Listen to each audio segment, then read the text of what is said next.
Prepare to dive into a world of technological marvels that will reshape the very fabric of warfare as we know it. In this electrifying journey, we unravel the secrets behind a game-changing innovation that promises to turn the tide of battle like never before.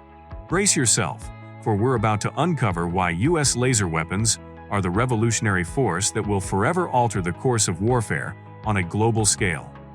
The era of traditional weaponry dominating the battlefield has faded into history. The rise of laser technology marks a fresh chapter in combat capabilities, shattering old limitations. Envision a weapon moving at the speed of light, hitting its mark flawlessly before foes comprehend the situation. This defines U.S. laser weapons, an astonishingly rapid and deadly force that reshapes the essence of warfare itself. Get ready for a game-changing shift in warfare as we delve into the realm of laser weapons and their monumental impact. Three key factors are driving the global race towards these cutting-edge tools. Firstly, there's the urgent need to counter the rapid rise of small, affordable drone warfare. Then, there's the mission to neutralize incoming cruise, missiles and hypersonic threats. And lastly, blinding adversary satellites responsible for navigation and command is crucial. These new-age weapons are crafted to disable or obliterate threats soaring thousands of miles above us. The implications for nations heavily reliant on space are dire. In a bold move, the Kremlin unveiled the Parasevet in May 2023, a ground-based anti-satellite laser. Russia presently possesses 6 operational units, as revealed by open-source data. The Parasevet's aim is to disrupt or eliminate reconnaissance satellites from terrestrial positions, boasting an alleged range of 1,500 kilometers, 930 miles. Currently, the Parasevet laser weapon dazzles delicate lenses and electronic devices using a powerful beam. It's unlike the method used by anti-drone and missile lasers, which rely on heat and need a stronger beam. This lets the Parasevet reach targets far away. If Russia's laser claims are true, it could reach satellites in low Earth orbit, including Starlink and satellites important for U.S. and Ukrainian operations. These satellites are about 550 kilometers high, as per their official info. China and Russia are said to already have laser technology that can damage or destroy our satellites, according to Space Force officials. This has led France to spend around $5 billion on getting laser weapons for their military upgrade.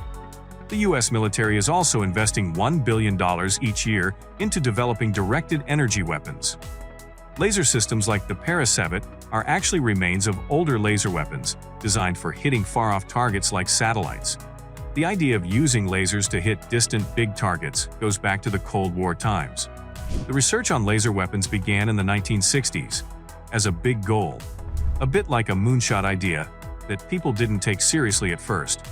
The United States started considering directed energy weapons to take down nuclear-armed intercontinental ballistic missiles. Imagine if you could use lasers to stop all the enemy's incoming nuclear weapons. That would give you a big advantage. President Ronald Reagan even named a program after the Star Wars movie that came out in 1977. Around 1986, the technology to defend against missiles had a budget of $3 billion each year. However, the plan to use lasers to destroy nuclear weapons was eventually stopped because it got too complicated to make the lasers work perfectly. Now, if you look at what's happening today with the Space Development Agency and the Missile Defense Agency, they're using some of the ideas that were talked about back in the late 80s and early 90s for space defense. The original idea to use lasers to defend against nuclear attacks was really hard, but it laid the foundation for the laser weapons we have today. While the US was struggling with laser tech, the Soviet Union secretly developed their own space lasers, known as SCEF. These lasers were meant to destroy the satellite lasers that the US was working on in the Star Wars program, not just nuclear missiles. The Soviets actually made more progress than the US and even tested a laser prototype in space in May 1987. They also made a tank with laser weapons to destroy electronics on American helicopters and tanks. The 1K-11 and 1K-17 were made in the 1980s. The Soviets also had the Derif, a laser carried by planes to shoot down American balloons. The US had its own version called YAL-1 in a 747. Both countries spent a lot of money on lasers but faced problems because the lasers were too big. So why are laser weapons becoming a big deal now? Back in the war, Ukrainian IT experts used drones to stop Russian attacks. Videos showed small drones destroying tanks. The problem is that there aren't many good ways to stop these cheap drones. The lasers from the Cold War were meant for big nuclear missiles, but now they are being used to stop small drones, missiles, and more. Directed energy weapons like the high-energy laser HEL are being developed to protect against these kinds of threats. High-energy laser weapons, combined with AI targeting, can help operators hit fast-moving targets by heating them up while they're still in the air. Drones with materials like carbon fiber and plastic are especially vulnerable to these lasers because they can't handle high heat. When we talk about defense against flying threats, we mean a layered approach. This involves using different systems with various projectiles to stop incoming objects at different distances and speeds. For example, systems like the Phalanx fire a lot of rounds rapidly to intercept close-range threats. But these methods can be expensive and not suitable for stopping cheap drones and rockets. It's like using a big tractor to mow a small yard. Too much power and potential for damage. Instead, you'd use a smaller, more precise tool like a push mower. The same goes for defense.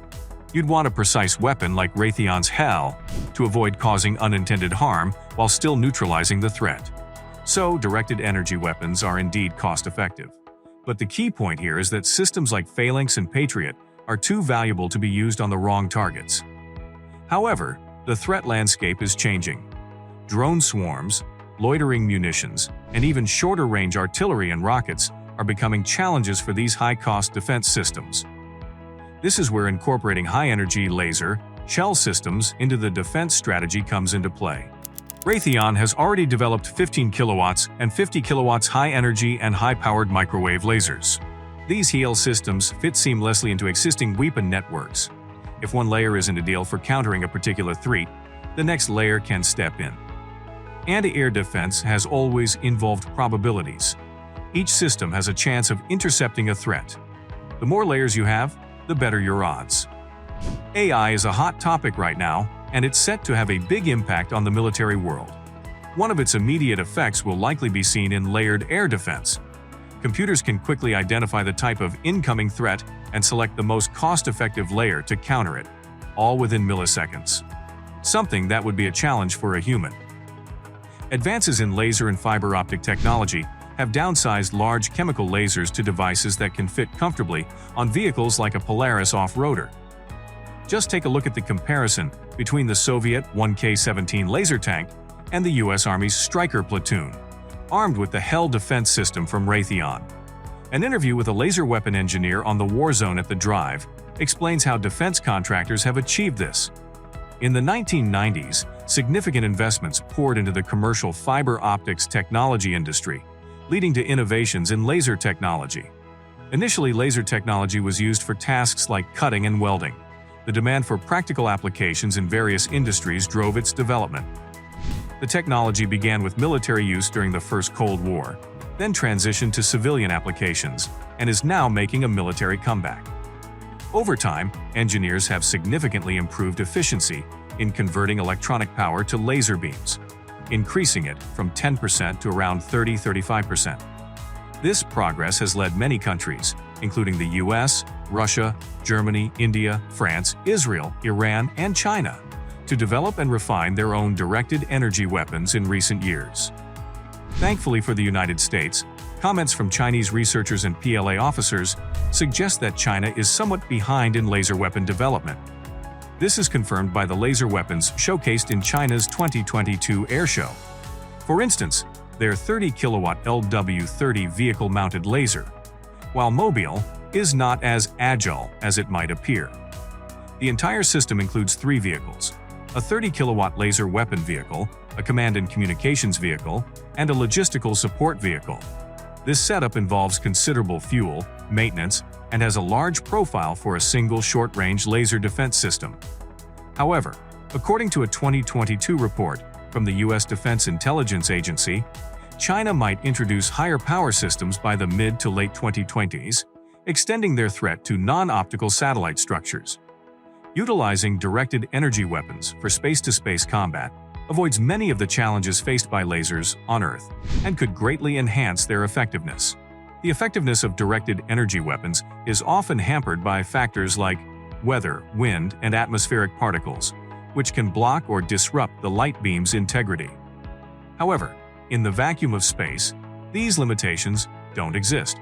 If you found any valuable information in this video, I would appreciate your like and subscription. Thank you for watching Spare Parts Army. I'm Chris Cappy, your average infantryman. If you're interested in learning more about how laser technology is transforming the modern battlefield, be sure to check out this video here. It features my exclusive interview with Raytheon engineers discussing the innovative changes they're bringing to our service members.